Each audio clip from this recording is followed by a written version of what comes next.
সদৌ ভিত্তিত অনুষ্ঠিত হ'ব লগা দিবানৈশ হেণ্ডবল প্ৰতিযোগিতাৰ শিবিৰ আজি মুকলি কৰা হয়।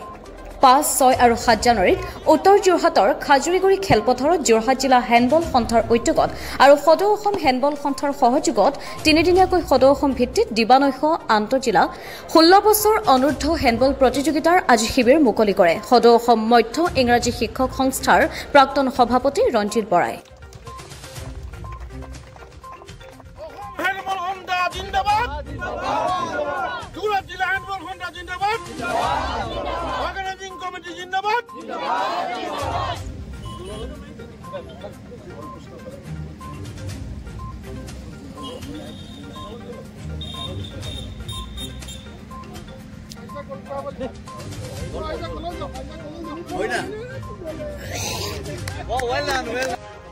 উদযাপন সমিতিৰ সম্পাদক হৰি কুমাৰ শইকীয়াই আধৰা অনুষ্ঠানটোত পোনপ্ৰথমে এগছি বন্তি জ্বলাই আৰু ফিতা কাটি শিবিৰ মুকলি কৰে সদৌ অসম মধ্য ইংৰাজী শিক্ষক সংস্থাৰ প্ৰাক্তন সভাপতি ৰঞ্জিত বৰাই। অনুষ্ঠানত উপস্থিত থাকে সদৌ অসম হেণ্ডবল সংস্থাৰ সভাপতি অমল নাৰায়ণ পাটোৱাৰী, অসম হেণ্ডবল সংস্থাৰ আজীৱন সদস্য নেকিব জামান, যোৰহাট জিলা হেণ্ডবল সংস্থাৰ সম্পাদক দেৱজিৎ বৰা, জিলাৰ বিষয়ববীয়াসকল, উদযাপন সমিতিৰ স্মৃতি গ্ৰন্থ সম্পাদনা সমিতিৰ সম্পাদক বিপুল হাজৰিকা, কোষাধ্যক্ষ ৰঞ্জন বৰা, বোধিন শইকীয়া, খগেন দাস, জীৱন হাজৰিকা, বিভিন্ন জিলাৰ পৰা অহা খেলুৱৈসকল আৰু ক্ৰীড়া প্ৰেমী ৰাইজ উপস্থিত থাকে। ব্যুৰ' ৰিপৰ্ট, পোহৰ লাইভ 8। অসম হেণ্ডবল সন্থাৰ তত্বাৱধানত যোৰহাট জিলা হেণ্ডবল সন্থাৰ উদ্যোগত খাজুৰিগুৰি খেলপথাৰত 5, 6, 7 জানুৱাৰী 2024 আন্তঃজিলা চাব জুনিয়ৰ হেণ্ডবল প্ৰতিযোগিতা দিবানৈশ আমি পাতিবলৈ আয়োজন কৰিছোঁ। আজি আমাৰ সন্ধ্যা 6 বজাত আনুষ্ঠানিকভাৱে আমাৰ শিবিৰ মুকলি অনুষ্ঠান সমাপন কৰে সদৌ অসম মধ্য ইংৰাজী শিক্ষক সন্থাৰ প্ৰাক্তন সভাপতি শ্ৰী ৰঞ্জিত কুমাৰ বৰাদেৱে। আৰু এই অনুষ্ঠানত অসম হেণ্ডবল সন্থাৰ সভাপতি অমল নাৰায়ণ পাটোৱাৰী উপস্থিত থাকে, লগতে বহুকেইজন গণ্যমান্য ব্যক্তি উপস্থিত থাকে। আমি এই খেলখনৰ কাৰণে অসমৰ বিভিন্ন জিলাত যি চাৰ্কুলাৰ প্ৰেৰণ কৰিছিলোঁ, ইয়াৰ পৰা বৰ্তমান আমাৰ 16টা দলে যোগদান নিশ্চিত কৰিছে আৰু ইতিমধ্যে 8টা দল আহি আজি আমাৰ মাজত আহি উপস্থিত হৈছে। আমি খেলুৱৈসকলক মহাত্মা গান্ধী মহাবিদ্যালয়ত থকাৰ ব্যৱস্থা আমি কৰিছোঁ। যে আমি আশা ৰাখিছোঁ অহাকালিলৈ বাকী থকা দলসমূহ আহি ৰাতিপুৱা সকলো আহি আমাৰ খেলপথাৰত উপস্থিত হ'ব। আমি এখন সুন্দৰ খেল ইয়াত পৰিচালনা কৰিবৰ কাৰণে আয়োজক সমিতি যোৰহাট জিলা হেণ্ডবল সন্থা স্থানীয় ৰাইজৰ সহযোগত আমি প্ৰচেষ্টা কৰিছোঁ। যিমান পাৰোঁ কিমান সফল হ'ব পাৰোঁ মই নাজানো, কিন্তু আমি সকলোৱে ৰাইজৰ সহযোগত আৰু আমাৰ অসম হেণ্ডবল সন্থাৰ সম্পূৰ্ণ সহযোগিতাত যোৰহাট জিলা হেণ্ডবল সন্থাৰ বিষয়ববীয়াৰ তৎপৰতাত আমি খেলখন অনুষ্ঠিত কৰিবলৈ লৈছোঁ আৰু সকলোৰ পৰা আমি নিশ্চয় সঁহাৰি পাম বুলি আশা ৰাখিছোঁ। আপোনালোকে ইতিমধ্যে গম পাইছে, যোৰহাট জিলা হেণ্ডবল সন্থাৰ উদ্যোগত আৰু অসম হেণ্ডবল সন্থাৰ সহযোগত অহাকাইলৈৰ পৰা 7 তাৰিখলৈকে খাজুৰিগুৰি এই খেলপথাৰত সদৌ অসম আন্তঃজিলা চাব জুনিয়ৰ হেণ্ডবল প্ৰতিযোগিতা অনুষ্ঠিত হ'ব। আৰু এই প্ৰতিযোগিতাত ৰাজ্যখনৰ 16টা দলে যোগদান কৰিছে বুলি আমাৰ অভ্যৰ্থনা সমিতিৰ তৰফৰ পৰা আমাক জনাইছে। আমি ভাবোঁ যে এই প্ৰতিযোগিতাৰ পৰাই চাব জুনিয়ৰ পৰ্যায়ত অসমৰ বিভিন্ন প্ৰান্তৰ পৰা অহা খেলুৱৈসকলৰ মাজৰ পৰাই অনাগত দিনত আমি ৰাষ্ট্ৰীয় হেণ্ডবল প্ৰতিযোগিতাত অংশগ্ৰহণ কৰিব লগা এটা ভাল দল বা ভাল খেলুৱৈ ইয়াত পাম বুলি আশা ৰাখিছোঁ। আৰু অসমত এক ক্ৰীড়াৰ পৰিৱেশ আৰম্ভ হৈছে। আজি 4-5 বছৰৰ পৰা আমি দেখিছোঁ মাজতে কিছু যতি পৰিছিল, ফুটবল, ভলীবল, ক্ৰিকেটৰ বাহিৰে বাকী খেলসমূহ কিছু স্তীমিত হোৱা যেন অনুভৱ হৈছিল আজিৰ পৰা 7-8 বছৰ আগতে। কিন্তু যোৱা 5-6 বছৰমানৰ পৰা চৰকাৰেও যথেষ্ট গুৰুত্ব দিছে, সমগ্ৰ ভাৰতবৰ্ষকে সকলো খেলক আগুৱাই লৈ আহিছে।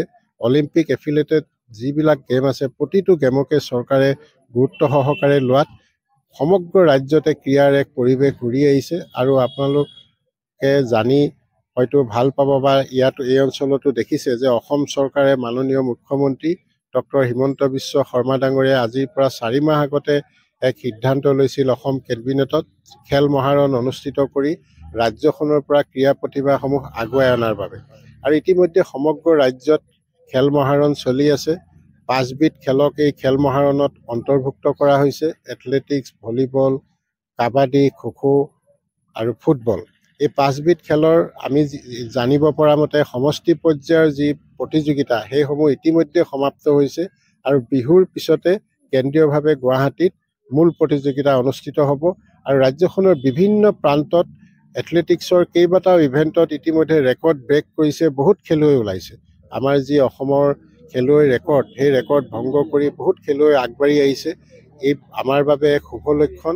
অনাগত সময়ত আমি ভাবোঁ যে ভাৰতবৰ্ষৰ ক্ৰীড়াৰ মানচিত্ৰত মুখ্যমন্ত্ৰী ডাঙৰীয়াৰ যি সপোন যে অসম 5খন ৰাজ্যৰ ভিতৰত অসমৰ স্থান থাকিব লাগে, আৰু আমি ভাবোঁ যে ক্ৰীড়াৰ জৰিয়তে আমি 5খন ৰাজ্যৰ ভিতৰত অসমে স্থান ৰাখিবলৈ সক্ষম হ'ব বুলি আশাবাদী।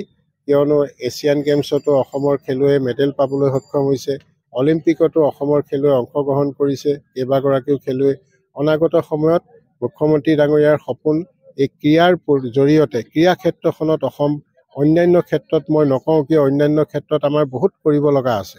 5খন ৰাজ্যৰ ভিতৰত প্ৰৱেশ কৰাটো আমাৰ বাবে এতিয়াও সহজসাধ্য হৈ উঠা নাই, কিন্তু ক্ৰীড়াৰ ক্ষেত্ৰত আমাৰ সেই সপোন পূৰণ হ'বলৈ গৈ আছে। আৰু আমিও যাতে হেণ্ডবল সন্থাৰ প্ৰতিগৰাকী অসম হেণ্ডবল সন্থাৰ বিষয়ববীয়া, প্ৰতিগৰাকী জিলা হেণ্ডবল সন্থাৰ বিষয়ববীয়াই কিঞ্চিত হ'লেও এই মুখ্যমন্ত্ৰী ডাঙৰীয়াৰ এই প্ৰচেষ্টাত সহযোগ কৰিবলৈ আমি আগবাঢ়ি আহিছোঁ, যাৰ ফলশ্ৰুতিত আজি সন্ধিয়া আমি ইয়াত এই প্ৰতিযোগিতাৰ ইতিমধ্যে এই অঞ্চলৰ এগৰাকী বিশিষ্ট ব্যক্তি সমাজ সংগঠক ৰঞ্জিত বৰাদেৱে এই প্ৰতিযোগিতাখনৰ আজি ইয়াক আনুষ্ঠানিকভাৱে মুকলি কৰিলে, আৰু আমি ভাবোঁ যে কাইলৈৰ পৰা এখন ভাল প্ৰতিযোগিতা ইয়াত অনুষ্ঠিত হ'ব। ধন্যবাদ। প্ৰথমতে মই পোহৰ লাইফ এইটক বিশেষভাৱে ধন্যবাদ জ্ঞাপন কৰিছোঁ, যিহেতু পোহৰ লাইফ এইটে সদৌ অসম হেণ্ডবল সন্থাৰ যি ইয়াত প্ৰতিযোগিতা আৰম্ভ হ'ব, গতিকে এই খেলৰ সম্পৰ্কত তেখেতসকলৰ যিটো সম্প্ৰসাৰণ, মানে জনসাধাৰণৰ মাজত হেণ্ডবল সন্থাৰ যিটো প্ৰতি যিটো মানে খেল সুলভ যিখিনি প্ৰতিভা, সেইখিনি পোহৰ লাইফ এইটৰ জৰিয়তে প্ৰকাশ ঘটিব। আৰু লগতে ইতিমধ্যে সদৌ অসম হেণ্ডবল সন্থাৰ সন্মানীয় সভাপতি মহোদয়ে বিস্তৃতভাৱে এই সম্পৰ্কত অৱগত কৰিছে।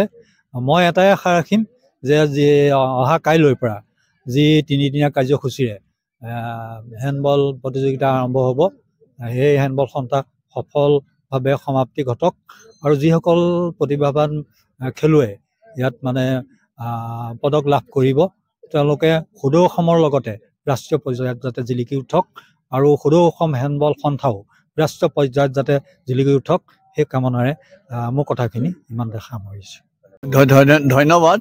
এই খাজুৰগুৰি আমি এই যিখন ক্ৰীড়াংগনত হেণ্ডবলৰ কাৰণে এইটো অনুষ্ঠিত কৰিবলৈ হ'লে 3দিনীয়া যিটো হেণ্ডবল জুনিয়ৰ ইণ্টাৰ ডিষ্ট্ৰিক্ট, আৰু সেই তাত আজি উপস্থিত হৈ আমি নিজকে গৌৰৱান্বিত, আৰু ভাল লাগিছে ইয়াত যেনেকৈ ইয়াত স্থানীয় মানুহ, ল'ৰা ছোৱালী, যুৱকসকল আহি ইয়াত সমবেত হৈছে, ক্ৰীড়াৰ প্ৰতি যিটো উৎসাহ উদ্দীপনা, আৰু সেইটোকে মই বিশেষভাৱে ধন্যবাদ দিছোঁ যে ইয়াৰ যিটো যোৰহাট জিলা হেণ্ডবল সন্থা, বিশেষভাৱে আমাৰ দেৱজিৎ আছে সভাপতি, আমাৰ হৰিশ দেৱ আছে, আৰু বিশেষভাৱে অসম হেণ্ডবল সন্থাৰ সভাপতি মহোদয় অমলনাৰায়ণ পাটোৱাৰী আজি এই প্ৰাক্ষণত আহি উপস্থিত হৈছে তেখেতে, আৰু আমাৰ ৰঞ্জিত বৰা ছাৰে যেনেকৈ ধৰণে আজি উদ্বোধন কৰি মানুহক উৎসাহিত কৰিছে।